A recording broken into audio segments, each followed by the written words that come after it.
Eliza Coleman was standing in front of the mirror in a department store fitting room, adjusting the pleats of her white satin dress.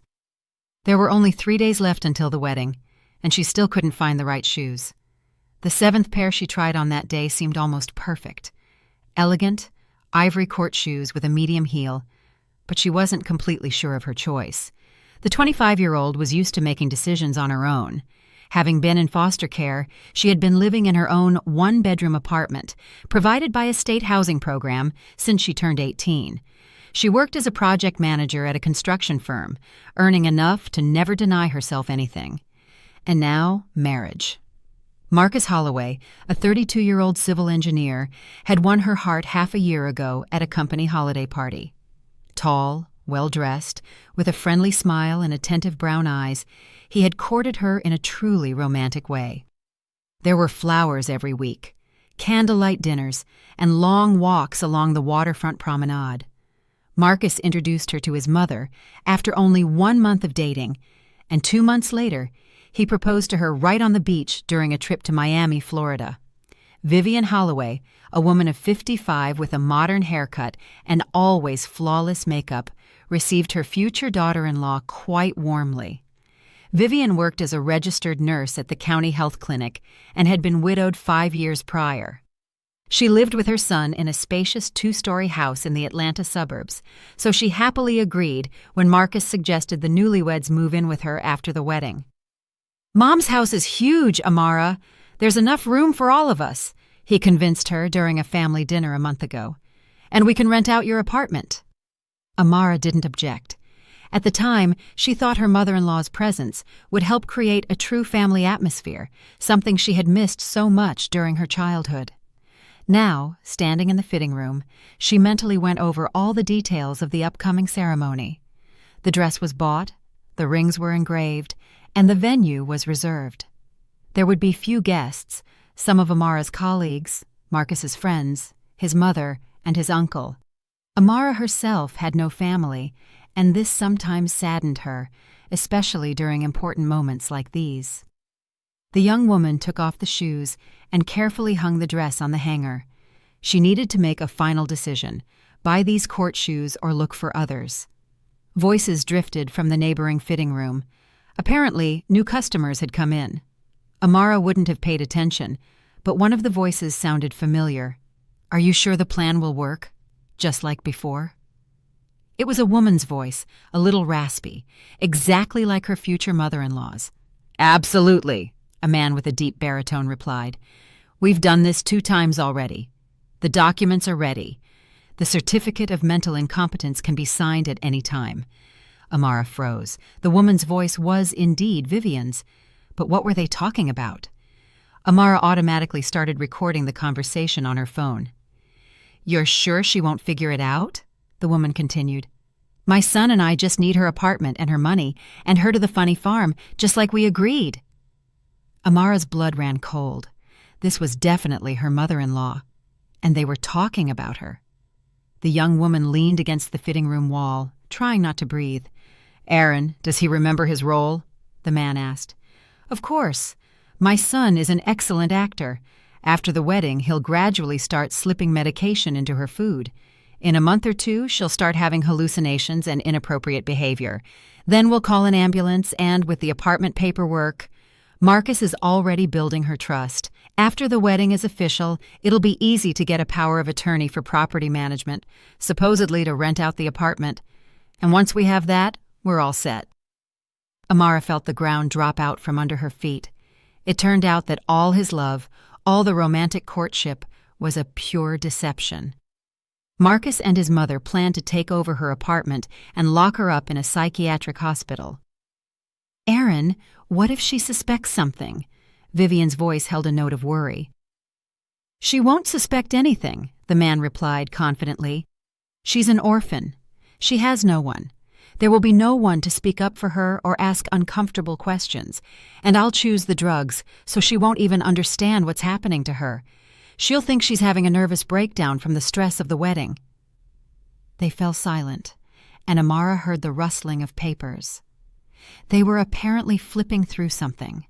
Her heart was beating so loud she could hear it in her ears. All right, I'll see you tomorrow night at my office, Aaron said. We'll discuss the final details. Okay, I have to go now. Marcus is waiting for me at home. She heard footsteps, then the fitting room door closed. Amara was left alone, still unable to believe what she had heard. Her hands shook as she put her clothes back on. Thoughts raced through her head. What should she do? How should she act? Such a monstrous story was hard to believe, but she recognized her mother-in-law's voice and the name of her husband-to-be without fail. Now many details of their relationship formed a terrifying picture. Marcus had proposed marriage very quickly. He had been very insistent about her financial situation, her apartment, and the presence of relatives. When he found out she was an orphan, he had even seemed pleased. "It means no one will interfere with our family life," he'd said. Amara left the fitting room on shaky legs. She didn't buy the shoes now. That seemed utterly unimportant. The main thing was to figure out what to do next. Should she cancel the wedding? But then they would know she knew everything. And what if she was wrong, and it wasn't her mother-in-law, but just a very similar voice? No, she wasn't wrong. And now she had 3 days to figure out how to protect herself from these scammers. 3 days to turn from victim into hunter. As she left the mall, Amara unexpectedly smiled. It was a cold, determined smile. They would get her apartment, but not the way they planned. That same evening, Amara sat in her kitchen, pretending to read a bridal magazine. In reality, all her thoughts were consumed by the conversation she had overheard. Marcus had gone to a friend's house to discuss the bachelor party, leaving her time to think quietly. She tried to recall everything she knew about her fiancé. They had met at a corporate party for the construction company where Amara worked. Marcus was there as a representative for a contracting firm. Tall, attractive, perfectly dressed, he immediately caught her attention. And the way he courted her. Bouquets of roses, expensive restaurants, gifts. Now she understood where a middle-aged engineer got such resources. If he was truly engaged in scams, the money from previous victims could easily have paid for his lavish gestures. Amara opened her laptop and started searching the internet. Marcus Holloway was too general a search, yielding hundreds of results. She tried adding the city name, his profession. Nothing suspicious. His social media page looked completely normal. Pictures from work, with friends, and their joint photos from the last few months. But a real con artist wouldn't expose himself on the internet. She tried searching for information on Vivian, a nurse at the county health clinic. That would be easy to verify. Tomorrow she would call there under some pretext. In the meantime, she needed to remember the man's name, Aaron. Her mother-in-law had called him by name, so they had known each other for a long time, and from the conversation, he was a psychiatrist, likely holding a high position. Amara typed Aaron Psychiatrist Atlanta into the search engine. The third link took her to the County Psychiatric Hospital's website. Chief of Psychiatry, Dr. Aaron Sterling, M.D., a highly respected physician with 20 years of experience. The photo on the site showed a man in his 50s with a receding hairline and watchful eyes behind thin, silver-rimmed glasses. Amara stared at his face, trying to memorize every feature. This man was planning to lock her up in a mental institution. She delved into the doctor's background. He had graduated from medical school, completed his residency, and published numerous academic papers. At first glance, he was a respectable doctor with an impeccable reputation. But if what she had heard was true, he had already pulled similar tricks 2 times. The lock clicked on the apartment door. Marcus was back. Amara quickly closed all the browser tabs and picked up the magazine again. "Hello, darling." Marcus kissed her cheek and sat next to her on the sofa. "How was your day? Find any shoes?" "Not yet," Amara replied, intently studying his face. "I'll look some more tomorrow." "Don't worry, you'll definitely find them." He wrapped his arm around her shoulders. "The most important thing is that you're happy on our big day." What an excellent actor. If she didn't know the truth, she might believe the sincerity of his every word. Amara tried to smile naturally. "Marcus, tell me about your mom. I know so little about her." "Tell you what?" He shrugged. "She's a normal woman. She worked as a nurse her whole life. She raised me alone after my dad died. She never remarried. She always said I was the most important thing in my life. She has friends, colleagues. Marcus looked at her in surprise. Why are you so interested? Those are strange questions. Just curious. We're going to be family soon. I want to know more about your loved ones. Well, he mused, she has a few friends from work. She also talks to some doctors sometimes. A doctor used to visit us often when I still lived at home. Aaron, I think. Amara's heart skipped a beat. So they really were long-time acquaintances. What does he do? A psychiatrist. Mom said he's a really good specialist. Amara nodded, pretending the information wasn't especially interesting to her. Marcus, did you have any serious relationships before? Now he genuinely looked at her with wide eyes. Amara, what's wrong with you today? You're acting so strange. We already discussed all of this. We discussed it, but not in detail. I just want to know what experience you're bringing to our marriage. Yes, I had relationships, of course. He got up from the sofa and went toward the window. But nothing serious. You're the first person I'm willing to commit my life to. And Vivian, did she approve of your previous girlfriends? Amara, stop it. He turned around and his voice was laced with irritation. What is this, an interrogation? Maybe you should tell me about your exes. I'm sorry. She stood up and walked over to him. It's probably just pre-wedding jitters. I'm just worried about how your mom will receive me. Marcus hugged her and kissed her forehead. Silly girl, Mom adores you. She constantly says how wonderful you are, how lucky we are with the apartment. He stopped, realizing he had said too much. I mean, how lucky I am to have you. He quickly corrected himself. But Amara already understood everything, so his mother-in-law was truly interested in her apartment, and it wasn't just a casual thought, but intentional interest. The rest of the evening proceeded as normal. They watched a movie and discussed the final wedding preparations. Amara constantly felt her fiancé's probing gaze on her. Her questions had apparently alarmed him. When Marcus finally fell asleep, she lay awake for a long time with her eyes open, thinking about her plan of action. She needed to gather evidence in a way that the scammers wouldn't suspect anything. She had 2 days before the wedding, 48 hours, to turn the hunters into the hunted. First, tomorrow, she would find a way to contact a private investigator. Such matters are best entrusted to a professional. In the meantime, she needed to play the role of the devoted fiancé without giving the slightest cause for suspicion. Amara quietly got out of bed and approached the window. The nighttime city blinked with lights. A train whistle sounded somewhere in the distance. Tomorrow, her own game of cat and mouse would begin. The next morning, Amara woke up in her apartment before Marcus.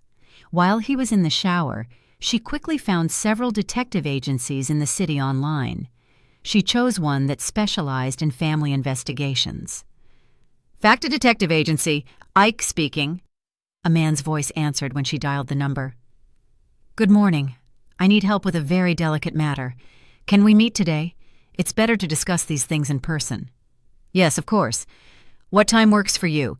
Would 2 in the afternoon be convenient? I'll text you the address. Amara agreed and hung up just as Marcus came out of the bathroom. Who were you talking to? He asked, drying his hair with a towel. The hairstylist. I made an appointment for tomorrow. She lied without hesitation. Good. I'm meeting Mom today. We'll discuss the final details of the reception. Can I come with you? Amara suggested. I'd like to be involved in the preparation. No need, he quickly replied. We have boring organizational stuff. You focus on yourself. The bride's beauty is the most important thing. Another red flag. Why didn't her fiancé want to take her to the meeting with his mother? They always met as a threesome before. After breakfast, Marcus left for work, and Amara was left alone. The first thing she did was call the county health clinic. Excuse me, does Nurse Vivian Holloway work with you? She asked, changing her voice slightly. Yes, she does. Who's asking? I'm her niece. I wanted to drop something off for her at work. She's here until noon today. Admissions department, 2nd floor. So, her mother-in-law really was a nurse, but this still didn't prove her involvement in the scam, though it certainly gave her a reason to know the psychiatrist. At 1:30 in the afternoon, Amara arrived at the detective agency's address, a small office on the third floor of an office building, a modest plaque on the door. Isaiah Ike West turned out to be a charming man with gray eyes, about 45 years old, and a sturdy build. "Have a seat," he motioned to the chair across from his desk. "Tell me what's going on." Amara laid out the entire situation in detail, from meeting Marcus to the conversation she'd overheard yesterday. The detective listened attentively, making notes of important details. "It's a startling story, of course," he said when she finished, "but not unique. Real estate fraud through forced hospitalization is a known scheme." "Does that mean such a thing is actually possible?" "Unfortunately, yes, especially if the victim is alone and the fraudsters have connections in medical institutions."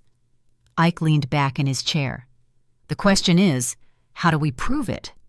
What do you propose?" "We need to check the past of your fiancé and his mother. If they are truly engaged in such a business, there must be traces. We also need to find out the connection between Sterling and the Holloways." "How long will that take?" "With intense work, a day or two. But there's a problem. Your wedding is tomorrow. If we only find evidence after the marriage is official, it will be harder to annul." Amara considered this. Of course, she could postpone the wedding on some pretext. But then the scammers might suspect something was wrong and disappear, making it even harder to prove their guilt. "No, the wedding will happen," she decided. "But by then, we must have ironclad proof." "Risky," the detective shook his head, "but effective. Imagine, they think the plan worked, they relax, and then, boom, all their crimes come to light." Ike smiled. "I like your approach. All right, we'll work on an emergency basis, but I'll need your help." "What kind?" "I need to get inside the Holloway's house. Take a look around. Maybe find documents, compromising materials. It's possible if you can get them out of the house for 3 or 4 hours. For example, send them somewhere for wedding errands." Amara thought about it. Tomorrow morning, she was scheduled to see the hair and makeup artists. Her alibi was ready, and Marcus and his mother could be sent out for some last-minute shopping. "I think I can arrange it," she said. "Excellent. Then here is my plan." Over the next hour, they discussed the details of the operation. Ike explained exactly what to look for in the house, how not to leave traces of entry, and how to communicate in case of an emergency. "And one more thing," he said finally. "Be careful. If these people really are involved in what you overheard, they won't stop at anything to protect themselves." "I understand," Amara nodded. "What about payment? After the case is closed? If we prove their guilt, I'll take the standard fee. If not, I work for free." This approach inspired confidence. Amara shook the detective's hand, gave him the key to her mother-in-law's house that Marcus had given her as his future wife, and headed home. On the way, she stopped at an electronics store and bought a cheap burner phone to communicate with Ike. Her main number could be intercepted if the scammers were truly professionals. At home, Marcus was waiting for her with a bouquet of white roses. "How are things, gorgeous?" He kissed her and handed her the flowers. "I missed you." "Thank you, they're beautiful." Amara smelled the roses. "How was the meeting with your mom?" "Everything's discussed. Tomorrow will be an unforgettable day." "Marcus, can I ask you a favor? Tomorrow morning, I need to go to the makeup and hairstylists, and I'd like you and your mom to pick up the cake. It's so symbolic, mother and son preparing for the wedding. She can check and evaluate the quality and look of the cake." "Of course, darling. What time should we pick it up?" "At 11 in the morning, and maybe you could pick up some champagne on the way? The one we ordered might not arrive on time." "Great idea. Mom and I will handle everything, don't worry." "Perfect." So tomorrow morning, the detective would have several hours to search the Holloway house. In the meantime, she needed to continue playing the part of the loving fiancé. The evening passed quietly. They watched a comedy on TV. Marcus told funny stories from his life. Amara smiled and laughed in all the right places. But inside, everything was churning with disgust. How could he fake it so skillfully?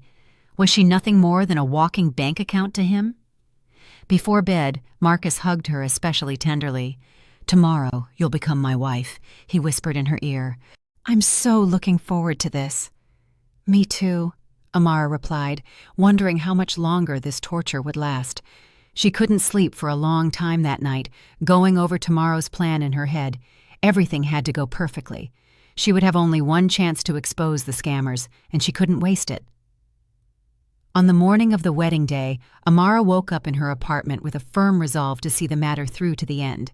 Marcus was already bustling in the kitchen, making breakfast. "Good morning, bride," he smiled broadly. "Did you sleep well?" "Perfectly," she lied. In reality, the night had been restless, full of anxious dreams. "Mom already called. She's asking what time we're going to get the cake." "I told you, at 11. Redwood Street Bakery, number 15. "Got it. And what time are you going for your manicure?" "At 10:30, then to the hairstylist. I think I'll be back around 3. "Excellent. We'll have everything organized by the time you get back." After breakfast, Marcus left. Amara was left alone and immediately dialed the detective's number. "Ike, the plan is in motion. They're leaving for the cake at 11 in the morning, then for champagne. You'll have about 3 or 4 hours. Understood?" "The Holloway address was given to me yesterday. I'm starting the preparations. What about the background check?" "I'm working on it. There's already interesting information. Marcus Holloway has had 2 recorded marriages in the last 5 years. Amara felt a chill run down her spine. 2 marriages? But he said she was the first. First wife, Eliza Coleman, 30 years old. She was a widow before marrying him. She owned a 2-bedroom condo downtown. Divorce, declared mentally incompetent. Second wife, Olivia Rhodes, 28 years old. Marriage dissolved 1 year after her first divorce due to the spouse's mental incompetence. And what happened to them? Eliza Coleman has been in the county psychiatric hospital for 4 years. Diagnosis: schizophrenia. Declared legally incompetent. Olivia Rhodes is in the same hospital, same diagnosis. Both were stripped of ownership rights to their condos. Amara's hands trembled. My God, does that mean they already have victims? It seems so. And the most interesting thing is that the attending physician for both women is Dr. Aaron Sterling. We have to save them. First, we need to prove what they did to them. For that, we need documents, recordings, any material evidence of the connection between the Holloways and Sterling. So getting into their house is even more important. I agree. Be careful and stay in touch. Amara hung up and tried to calm herself. So, her suspicions were confirmed, and even worse than she thought. These criminals already had victims. 2 women now rotting in a mental institution because of them. At 10:30 she left her apartment, supposedly heading to the esthetician and manicurist. In reality, she visited the beauty salon for 30 minutes. She got the simplest and fastest manicure to maintain her alibi. Then she drove to the house where Marcus's mother lived to make sure they had truly left.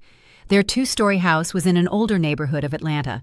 Amara parked some distance away and waited. At 10:55, Marcus and Vivian left the house, got into their car, and drove away. A few minutes later, Amara sent a message to the detective. Clear road.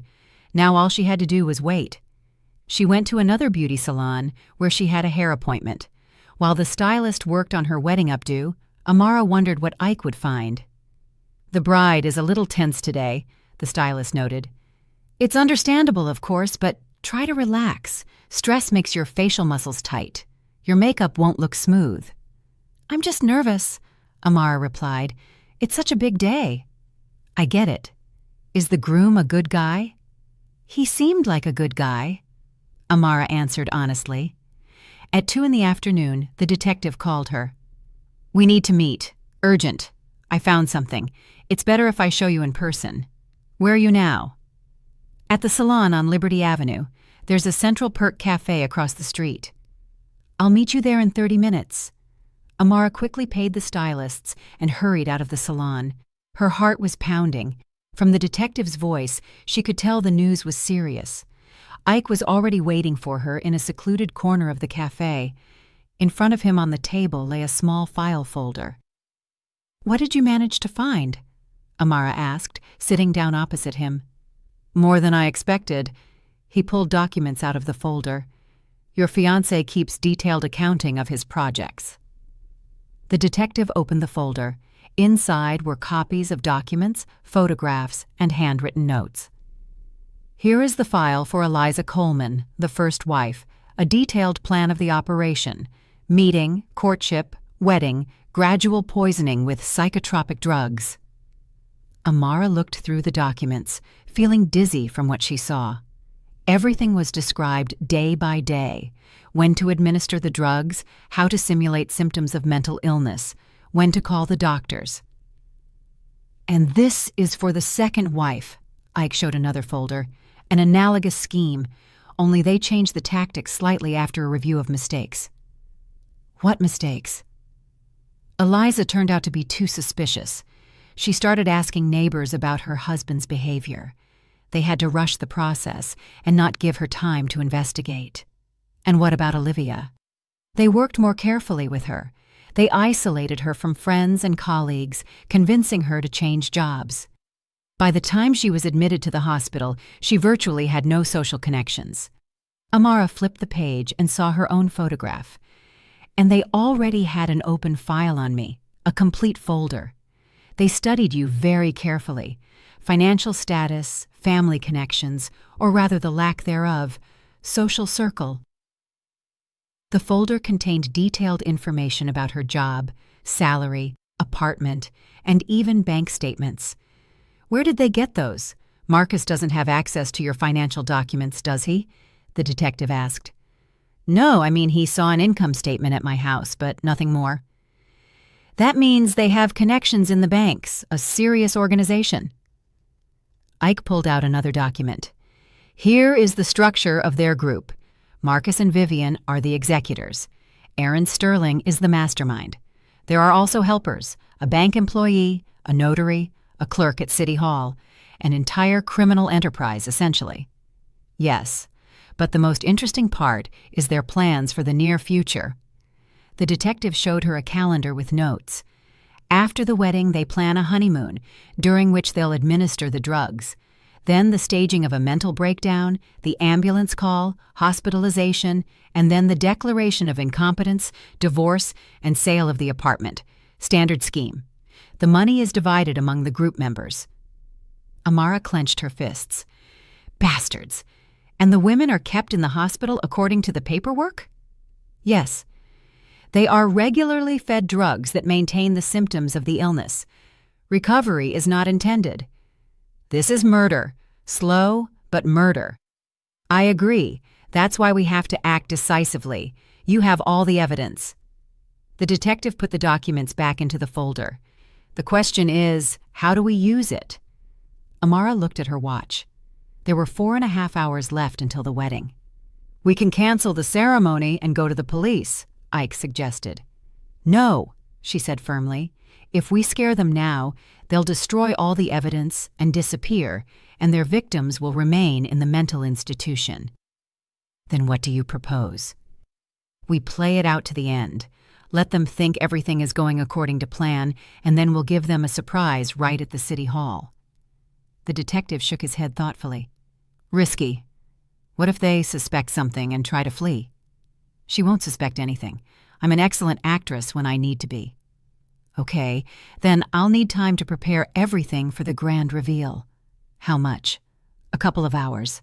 I need to contact law enforcement, prepare documents. You'll manage. I will manage. They shook hands, and Amara headed home. The hardest part was ahead, spending the remaining time with the scammers, pretending she knew nothing. Back at the apartment, Amara was greeted by a radiant Marcus with a bouquet of peonies. How are things, gorgeous? He kissed her cheek. Stunning hairstyle. Thank you, Amara smiled, trying to look natural. How was the trip for the cake? Excellent. The cake is truly a work of art. Mom is thrilled. And we picked up the champagne and flowers. Where is Vivian now?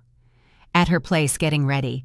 She's so nervous about today. She says she'll finally have a real daughter. If only she knew what daughter I've prepared for them. Marcus, can I lie down for a little while? I'm tired after the salons. I want to build up my strength before the ceremony." "Of course, darling. Rest up. I'll take the documents out to the car in the meantime so I don't forget them." Amara went into the bedroom and lay down on the bed. She needed to think through the final details of the plan. The main thing was not to give herself away prematurely. The scammers mustn't suspect anything until the very moment of the exposure. Her wedding dress hung in the closet, beautiful, expensive, bought with her own money that the scammers planned to steal.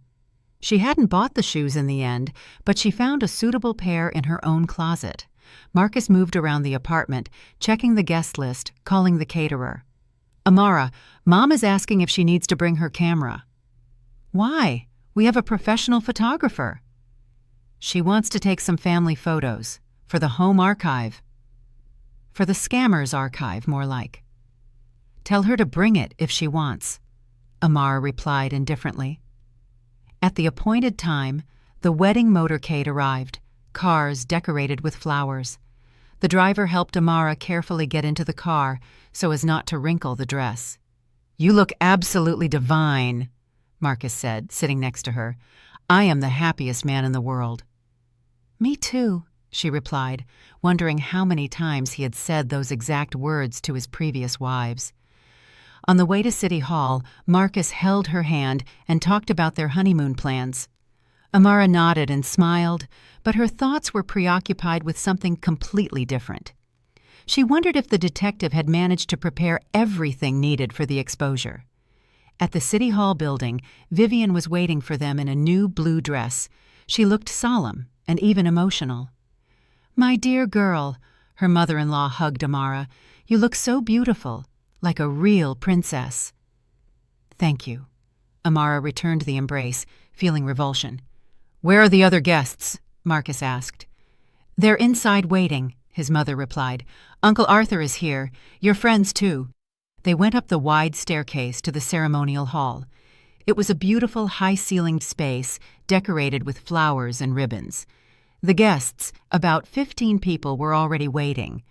Amara recognized several of Marcus's friends and an older man who was apparently the uncle, but her attention was drawn to another person, a middle-aged man in a dark suit sitting in a far corner. Ike. The detective had arrived. It meant everything was ready. "Marcus, who is that man by the window?"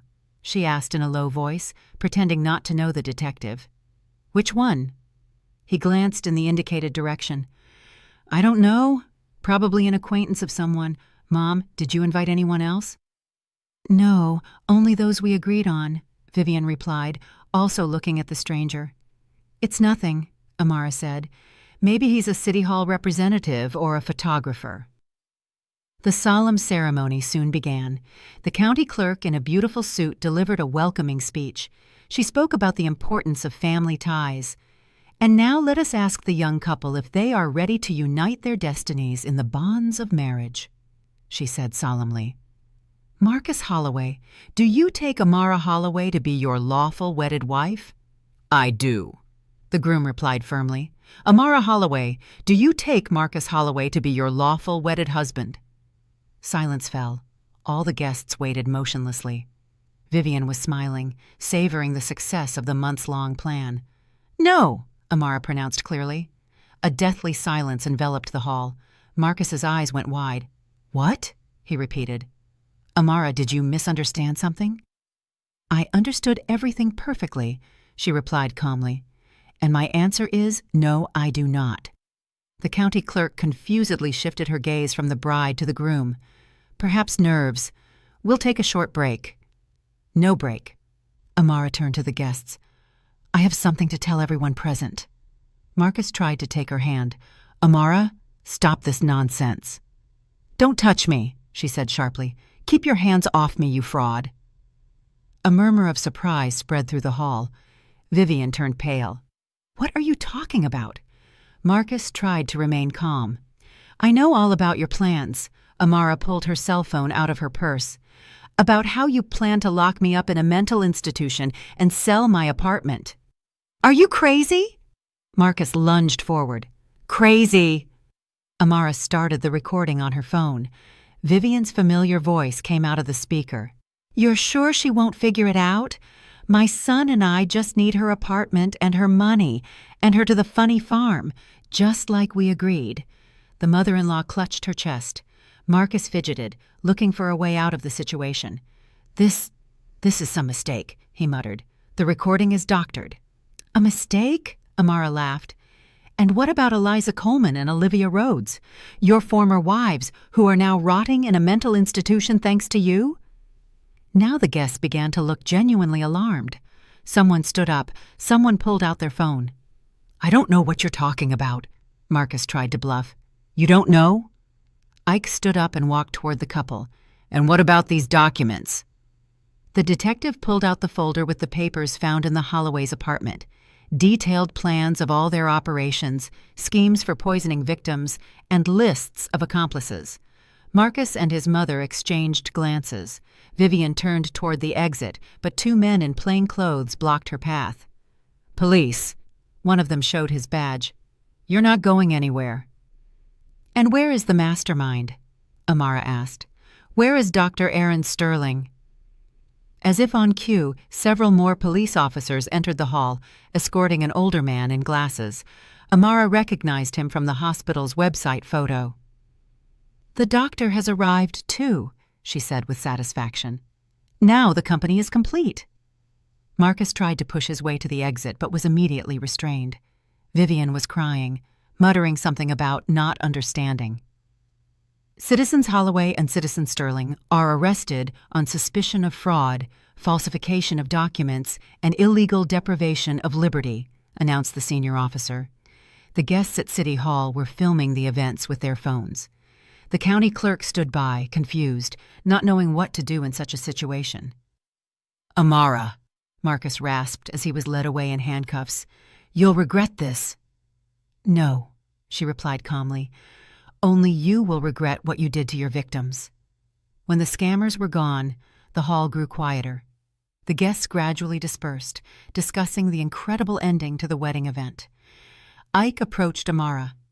"Excellent work," he said. "You are a true fighter." "Thank you for your help. I couldn't have done it without you. What are you planning to do now?" Amara looked at her wedding dress, then at the wedding rings lying on the registrar's table. "First, I'm going to change," she smiled. "And then I'm going to live life forward, the real life." The next morning, Amara woke up in her bed with the feeling that the previous day had been a crazy dream. But the empty box of the wedding dress in the corner of the room reminded her of the reality of what had happened. At 9 in the morning, Ike called her. "Good morning. How are you feeling?" "Normal," Amara replied, stretching. "Even good. For the first time in many months, I'm sleeping peacefully." "I understand. I have news on the case. Can you come to the office in a couple of hours?" "Of course. Is it something important?" "Very important. Details came to light during the interrogations that will interest you." Amara quickly got ready, and within an hour, she was at the detective's office. Ike greeted her with several folders of documents. The overnight interrogations yielded a wealth of material, he began, seating her in the chair. Marcus Holloway and his mother decided to cooperate with the investigation in exchange for a reduction in their sentences. And what did they say? A lot. It turns out their group has been operating for over 7 years. There weren't 2 victims, but 5. 5 women? Amara exclaimed. Unfortunately, yes. The first 3 operations were conducted in other cities, which is why we didn't discover them immediately. The detective opened the first folder. Here is the timeline of their activity. They started in Charleston, South Carolina. The victim, Natalie Grant, owner of a 1-bedroom apartment. Vivian was a nurse at the local hospital. She met the psychiatrist Sterling at a medical conference. He was just developing the scam scheme then. Amara leafed through the documents. Photos of women, hospitalization certificates, apartment sale documents. So, Sterling is the mastermind? Exactly. The others are executors, though the Holloways received the lion's share from the real estate sales. And what about the women? They are all alive. The first 2 victims died in the hospital from drug overdoses, the detective replied grimly. Officially, they committed suicide due to mental illness. Amara gasped. They killed them? Essentially, yes. Sterling gave them massive doses of psychotropic substances. And the other three, Eliza Coleman and Olivia Rhodes, are alive. They are in the county psychiatric hospital. The fifth victim, Lauren Vance from Savannah, was taken to a local clinic, but the trail went cold. Ike pulled out another document. Most importantly, Sterling's statement. It details the whole system. He named all the accomplices. There are many, a whole network, a notary who helped formalize the powers of attorney, a bank employee who provided information about the victims' accounts, a city hall clerk who rushed the marriages, and even a real estate agent who sold the victims' apartments. Amara shook her head, unable to believe the scale of the criminal activity. And what will happen to them now? Arrested. A criminal case has been initiated under several articles: large-scale fraud, illegal deprivation of liberty, and inducing suicide. And all of this by an organized group of people. And can the surviving women be helped? They are already working on it. Eliza Coleman and Olivia Rhodes have been assigned independent doctors. They will undergo detoxification from the psychotropic drugs, and there are chances for recovery. The doctors are cautiously optimistic. If their psyche hasn't suffered too much damage, recovery is possible. It will take a long time, of course. Amara considered this. And can their apartments be returned? Difficult. Formally, they were sold by power of attorney, but considering the circumstances of the case, the court can deem the transactions invalid. How long will that take? Years, the detective answered honestly. Our justice system isn't known for its speed. Amara stood up and walked over to the window. Outside, it was a beautiful spring day. People were hurrying about their business, unaware that such monsters could live nearby. Ike, can I meet those women? Why? I want to make sure they'll be okay, and to apologize. Apologize for what? You're a victim, like them. I was going to be a victim, but they are the true victims, and if it weren't for the accidental conversation I overheard, I would be the third. The detective nodded with understanding. All right, I'll arrange it with the doctors, but a meeting is only possible in a few days when their condition stabilizes. Thank you. There's one more thing. Ike returned to the documents. The investigation needs you to give detailed testimony. You need to document every detail of your relationship with the Holloways. Of course. When? Tomorrow at 10 in the morning. And also, the detective hesitated. You'll need psychological help. What you went through doesn't happen without leaving a mark. Amara smiled. You know, I feel great. For the first time in half a year, I know my life belongs only to me. Still, think about it. Trust in people is difficult to restore after stories like this. That evening, Amara sat in the kitchen with a cup of tea, reviewing the events of the past few days. Her phone was constantly ringing with calls from journalists. The story of the wedding day exposé had already made the news. She answered only the most important calls. A friend from work called. Amara, I saw the news. Is it true? Your fiancé turned out to be a scammer? My God! And I was wondering why you've been so withdrawn lately. I thought it was pre-wedding stress. Not stress. Intuition, apparently. Something was constantly warning me, but I couldn't figure out what exactly. And how did you find out everything? Amara recounted the story of the overheard conversation. Her friend gasped and screamed, unable to believe what she was hearing. You're a hero. Can you imagine what could have happened to you and how many more women that criminal could have deceived? Listen, can I ask you something, friend? Of course, anything. If you hear any gossip at work, tell people that I don't want to discuss this topic. I need time to process everything that happened. Of course, I understand. After the conversation with her friend, Amara turned off her phone and went to sleep. Tomorrow she had to give a statement, and the day after, the meeting with the scammer's victims. The county psychiatric hospital was located on the outskirts of Atlanta, in an old brick building surrounded by a tall fence. Amara arrived there accompanied by Ike and the new department head, Dr. Jones, who had replaced the arrested Sterling. I want to warn you, the doctor said, leading them down the long corridor, that the patient's condition is still unstable. We've started the detoxification process, but their psyches have been severely affected. Do they understand what's happening? Amara asked. Eliza Coleman has more lucid moments. Olivia Rhodes still reacts weakly, but there is positive momentum. They stopped at a door with a plaque, Room 15. Let's start with Eliza. Just please don't tire her out. The doctor knocked and opened the door. In the small, bright room, a thin woman in her 30s, with short, dark hair, was sitting on the bed. Seeing the visitors, she cautiously pressed herself against the wall. Eliza, you have visitors, the doctor said gently. This is the young lady I told you about. The woman looked intently at Amara. You're the one who exposed them? She asked in a low voice. Yes. Amara sat down in a chair by the bed. My name is Amara. I wanted to meet you. And I'm Eliza. The woman relaxed a little. Dr. Jones says you were also on the verge of becoming a victim of those animals. Unfortunately, yes. If it weren't for that chance encounter, I would be lying in the next room right now. Eliza nodded. You know, for a long time I thought I was going crazy. When the hallucinations started, the memory gaps, Marcus was so convincing that I needed help. I can only imagine that feeling, Amara said with understanding, when the whole world seems unreal. And then they brought me here. Sterling said I was dangerous to others, that I had progressive schizophrenia. How long have you been here? 4 years.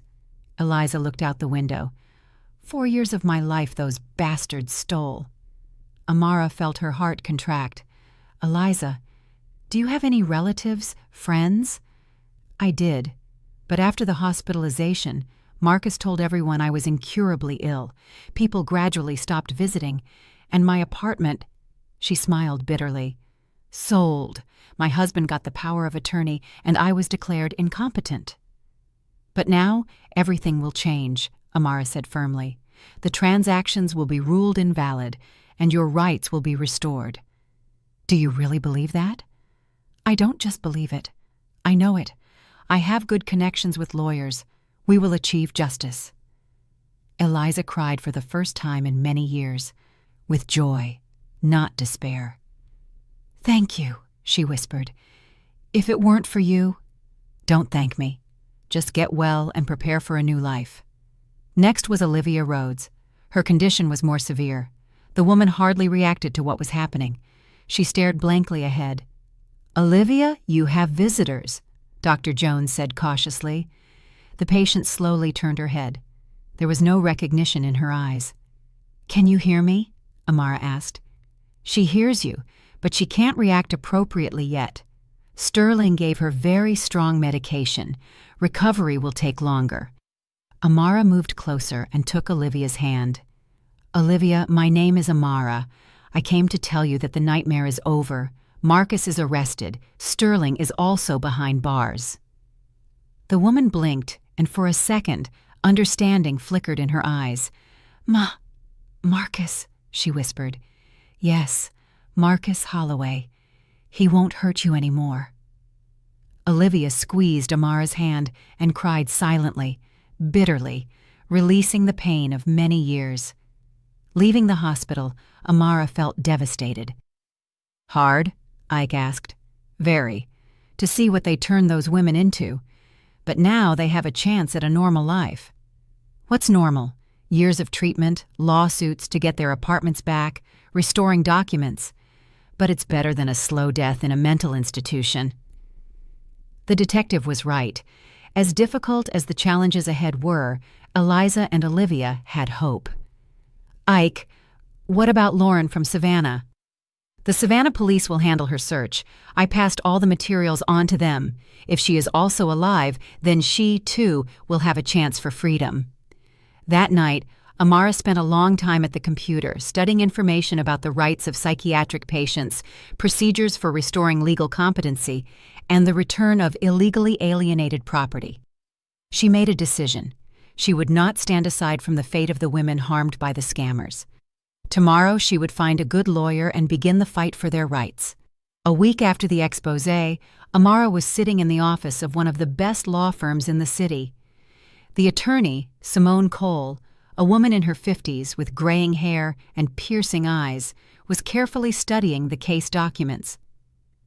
"The case is indeed scandalous," she said, pushing the folders aside. "But legally, everything is very complicated." "In what sense?" Amara asked. "Formally, the apartment sale transactions were legally executed, powers of attorney were notarized, and court decisions on the declaration of incompetence are also in effect. But all of that was done through fraud.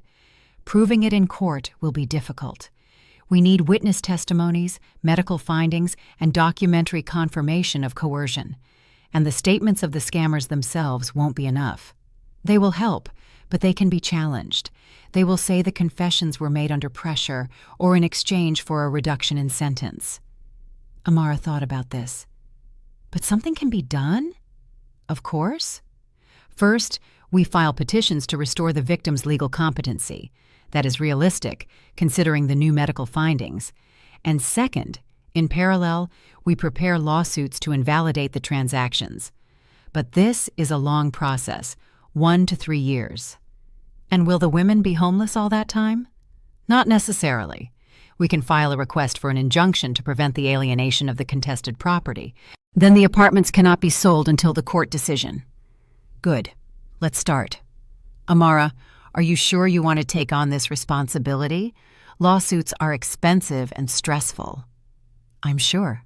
I have savings, and I'm ready to spend them on a just cause." Simone Cole nodded in approval. "Then we begin. But be warned, the apartment buyers will certainly fight back. They acquired the properties on legal grounds. And what are the consequences for them? In the best case, they return the apartments with compensation for their costs. In the worst case, their transactions are ruled invalid without compensation. Fair enough, you can't profit from someone else's pain." After the meeting with the lawyer, Amara went to the hospital to visit Eliza and Olivia. In 1 week, their condition had noticeably improved. "Amara," Eliza beamed, "how are things? What about the lawsuit?" "I found an excellent lawyer. We're starting the process to restore your rights. It will be long, maybe, but we will achieve justice. I promise." Olivia also looked better. Recognition had appeared in her eyes, although she still spoke little. "Olivia, do you remember anything from the time you lived with Marcus?" Amara asked gently. "I remember," the woman replied softly. "He gave me some pills, said they were vitamins." "What else do you remember?" "How they brought me here. I screamed that I was healthy, but no one listened." "Those are important statements," Amara said. "The lawyer will definitely document them." "Why are you doing this?" Eliza asked unexpectedly.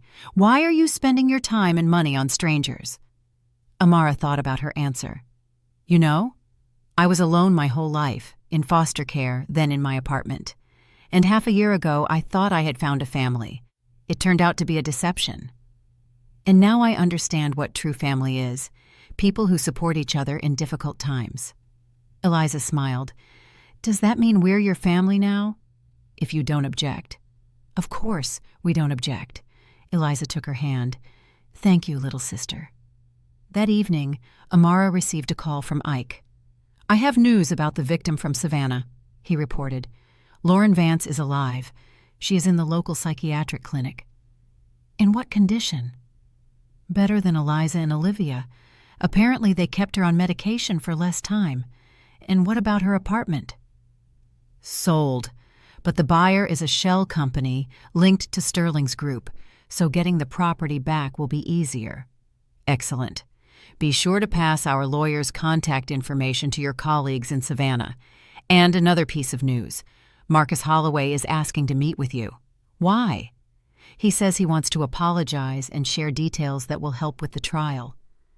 Amara hesitated. "All right, but only in the presence of the lawyer and under recording." "Agreed. I'll set it up for tomorrow." The detention center made a crushing impression on Amara. Gray walls, barred windows, stern guards. She passed through several checkpoints, surrendering her phone and purse. In the meeting room, Attorney Cole and the case investigator were already seated. A few minutes later, Marcus was brought in. The ex-fiancé had changed greatly. The former confidence was gone. His expensive suit was replaced by a prison uniform. He looked haggard and worn. "Hello, Amara," he said in a low voice, sitting across from her. "Hello," she replied dryly. "Thank you for agreeing to come." "Speak. Why did you call?" "Time is short." Marcus rubbed his face with his hands. "I want to apologize for everything I planned to do to you. Not just to me, to 5 women." "Yes, them too." He lowered his eyes. "You know, I didn't become like this right away. The first time Mom convinced me, she said she needed a lot of money for her treatment." "What treatment?" "She had cancer. The operation cost a huge amount of money that we didn't have." The lawyer wrote down every word. "And for your mother, you decided to deceive helpless women." "The first time it seemed like an exception. We thought, okay, we'll fool one, cure Mom, and never again. But you didn't stop at one." "We didn't stop." He shook his head. "The money ran out quickly, and then Sterling suggested repeating the scheme. And you agreed." "I'm weak, Amara. I got used to easy money, the beautiful life, and Mom pushed me. She said rich women wouldn't miss a thing." "They wouldn't miss a thing?" Amara's voice became hard. "Eliza Coleman lost 4 years of her life. Olivia Rhodes almost lost her mind." "I know," Marcus cried. "I'm a monster, but I want to atone for my guilt." "How?" "I'll tell you everything I know about the schemes, the accomplices, the hidden money." The investigator leaned forward. "What hidden money?" "We didn't split all the funds. I set some aside for a rainy day. I have a secret bank account." "How much is in there?" "By my calculations, about $6 million. The lawyer and the investigator exchanged glances. "And there's also real estate," Marcus continued. "Sterling bought apartments in the name of shell companies, 2 in our city, 1 in Savannah. This can be proven. I have copies of the documents. I hid them in case the doctor decided to cheat us." "Where are the documents?" "In a safety deposit box. I can give you the key and a power of attorney to retrieve them." The investigator nodded. "This will substantially help the case. And regarding the victims, I'm ready to testify against Sterling. I'll tell you how he selected the drugs, how he simulated the symptoms of the illness." Amara listened and thought that even such criminals were capable of repentance. Too late. It only comes when it's already too late to change anything. "Marcus, what about your mother?" He smiled bitterly. "She still thinks we didn't do anything wrong. She says we were just redistributing wealth in favor of the needy." "So, she feels no remorse?" "No, and that's the most terrible thing. At least I understand what we did. But she sincerely believes in the justice of our actions." The meeting lasted 2 hours. Marcus told everything he knew about the criminal group, named the accomplices, and indicated the locations of the documents and money. "Why are you doing this?" Amara asked at the end. "I want to atone for my guilt somehow." He looked her in the eyes. "And also, maybe it sounds ridiculous to you, but I truly fell in love with you." "You fell in love during the courtship?" "At first it was just a role. And then, you turned out not to be like the previous victims." "How not to be?" "Strong, independent. I wanted to be a better man with you." "It's too late to think about that," Amara replied coldly. "I know, but I wanted you to know the truth." Leaving the detention center, Amara felt a strange mixture of pity and disgust. Marcus was genuinely repentant, but that couldn't excuse what he had done. "His statements will help the case greatly," the lawyer said. "With such evidence, the court will surely side with the injured parties." "What sentence will he get?" "Around 10 years, no less. With his cooperation with the investigation, they might give him 8. "Too little," Amara said grimly. "But the victims will receive compensation and get their apartments back. This was the main thing. Justice would be done, and the women harmed by the scammers would begin a new life." Half a year later, Amara was sitting in a cafe, drinking coffee and reading the newspaper. An article about the conclusion of the notorious trial was on the front page. "Ring of Scammers Gets Its Due," the headline read. Marcus Holloway, 8 years in a high-security facility. Vivian Holloway, 7 years. Dr. Aaron Sterling, 12 years as the group's organizer. The other accomplices received between 3 and 5 years. Most importantly, all the injured women were declared legally competent, and the transactions for the sale of their apartments were ruled invalid. Eliza Coleman and Olivia Rhodes returned to their homes. Lauren Vance from Savannah also got her property back. In half a year, Amara's life had changed dramatically. She quit the construction firm and founded a nonprofit organization to help victims of fraud. The office was located in a small space downtown, but there was plenty of work. "Amara, you have a visitor," the secretary announced. Ike entered the office with a bouquet of wildflowers. "Congratulations on the successful conclusion of the case," he said, handing her the flowers. "Thank you." She put them in a vase. "Although this isn't the conclusion, but only the beginning." "What do you mean?" 15 people have already contacted us with similar stories. Apparently, there are more of these scammers than we thought. And what do you plan to do? Help people. Create a group of lawyers and detectives who specialize in these cases. Ike smiled. "I was going to suggest collaboration, but I see you beat me to it. I'm always happy to work with professionals. Then consider me accepted onto the team. Excellent. And now, tell me, how are our protégés doing?" "Eliza Coleman has fully recovered. She's back at work. She plans to get a law degree through a correspondence course." "Perfect. And Olivia? With her, it's more complicated. The psychological wounds are still there, but she's also improving. And Lauren Vance from Savannah? She's a brave one. She opened a beauty salon. Business is going well." Amara nodded with satisfaction. "It means our mission was accomplished." "What mission?" "To give those women back their faith in justice and a normal life." That evening, Amara walked along the waterfront promenade, enjoying the warm summer air. A young couple was sitting on a bench, holding hands. The girl was wearing a white dress, the boy a light suit. Newlyweds, apparently. Amara smiled, remembering her own failed wedding. At the time, she felt like life was over, that she could never trust anyone again. Now she understood. Everything had happened for the best. Her phone rang, interrupting her thoughts. "Amara, it's Eliza."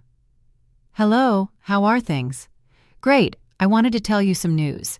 I enrolled in law school. Congratulations! A correspondence course? Yes. I decided to get an education. I want to defend the rights of victims like us. That's wonderful. We'll be colleagues. And I also have a boyfriend," Eliza confessed shyly. "Really? Tell me." "We met at the courthouse. He also suffered from scammers, just a different kind. He's a really good, honest person." "And what about marriage?" "Seriously, for now, we're just dating. But he talks about getting married." "And how do you feel about that?" "Strange, but I'm not afraid anymore. After what we went through, I learned to distinguish truth from lies." After the conversation with Eliza, Amara felt that the day had not been wasted. The women she had saved were not only recovering physically, but finding the strength for new relationships and new plans. And what about herself? Half a year ago, Amara felt that love was just a mask for mercenary purposes, but gradually she understood. There are different kinds of people.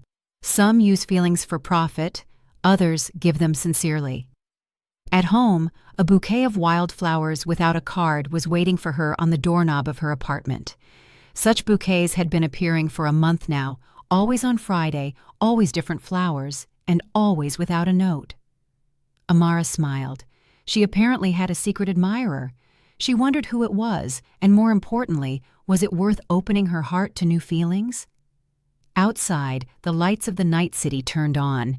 Somewhere out there lived people who might need help tomorrow, and they would receive it because there were those who were ready to fight for justice. Amara picked up the bouquet and put it in water. Perhaps it was time to start a new chapter in her life. A chapter that would be written not by deception and greed, but by sincere feelings and mutual trust. In 1 week, The mystery of the bouquets solved itself. Ike came into the office with another bunch of wildflowers in his hand. "It's you?" Amara was surprised. "Me," the detective confessed sheepishly. "I wanted to get to know you better as a person first. And what's the conclusion?" "You are an amazing woman, strong, fair, willing to help people. And what's next?" "And next, I wanted to know if you'd agree to have dinner with me. Not for work, just a date." Amara considered it. Half a year ago, she would surely have refused. The memories of the betrayal were too strong. But now... "I accept," she smiled, "but on one condition." "Which one?" "No bouquets without a card. If you want to give flowers, do it openly." "Agreed," Ike laughed. Their first date took place at a small, family-owned restaurant. They talked about everything: work, plans, dreams. Ike proved to be an interesting conversationalist with a good sense of humor. "Amara, can I ask a personal question?" he asked during dessert. "Go ahead." "Aren't you afraid to trust a man again?" "I was afraid," she answered honestly. "But I realized one thing. You can't close yourself off from everyone because of one scoundrel." Wise words. "Besides, now I know how to recognize a lie. It's a kind of immunity against con artists. And do I meet your standards?" "For now, yes," she smiled. "But I'll be keeping an eye on you." In 1 month, their relationship became serious. Ike didn't rush things, didn't demand immediate decisions. He was simply there, reliable, honest, and understanding. "Do you know what I find most attractive about you?" he said one night as they walked in the park. "What?" "That you turned your pain into strength. You started helping others. You didn't close yourself off." "And I'm attracted to you because you don't try to save me," Amar replied.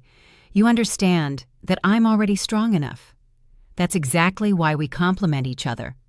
Meanwhile, her organization grew and developed.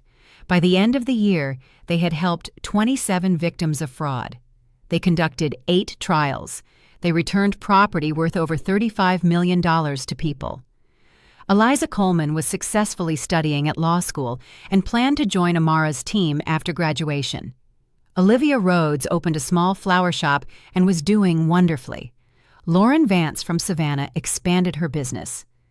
On New Year's Eve, Amara received a letter from Marcus Holloway's detention center. "Amara, I don't know if you'll read this letter, but I wanted to say, I heard about your organization, about how you're helping people.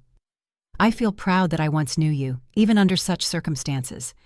I'm serving my sentence and thinking a lot about life, about how everything could have changed if I had been stronger. But the past cannot be corrected. One can only try to atone for guilt. I want you to know, everything I said in the interrogations is true, and if any more statements are ever needed, I'm ready to give them. And I also want to say, thank you for stopping us. If it weren't for you, we would have continued to destroy the lives of innocent people. I wish you happiness, the true happiness you deserve." Amara reread the letter 2 times, then folded it and put it in her desk. The past truly could not be changed, but a better future could be built. On December 31st, Ike proposed to her. It wasn't pompous or theatrical. It was simply at home, at the festive table. "Amara, marry me," he said, offering a simple gold ring. "And what if I say no again?" she joked. "Then I'll wait until you say yes. And how long are you willing to wait?" "My whole life, if necessary." Amara took the ring and put it on. "Yes," she said, 1,000 times yes." Their wedding took place in the spring at the same city hall where she had exposed the scammers. But now everything was different. Sincere, honest, with true love. There were few guests, colleagues, friends, Eliza, Olivia, Lauren, who came from Savannah, all those who constituted her new family, not of blood, but of spirit. "Amara Holloway, do you take Isaiah West to be your lawful wedded husband?" the county clerk asked. "I do," the bride replied firmly, and in that word sounded all her confidence in the future. After the ceremony, when the guests dispersed, the newlyweds were left alone on the waterfront promenade, where Amara had once pondered her fate. "And what will this story be?" Ike asked. "A happy one," she smiled. "Absolutely happy." And somewhere in this city lived people who might need help tomorrow, and they would receive it because there were those who were ready to fight for justice. Amara West took her husband's hand tightly and looked to the future without fear. Her game of cat and mouse had ended in victory, not only over the scammers, but over her own fears and loneliness. And ahead of her was a whole life full of true feelings, important matters, and sincere relationships, the life she had earned. Did you like my story, and which city are you listening from? Let's meet in the comments. If you liked the story, you can support me by sending a super thanks so I can keep bringing more stories like this. Thank you so much for your sweet support. I'm looking forward to your comments on the story. On the screen, you can see 2 new life stories that I highly recommend. There's so much more on my channel. Don't forget to subscribe. See you in the next life story with love and respect.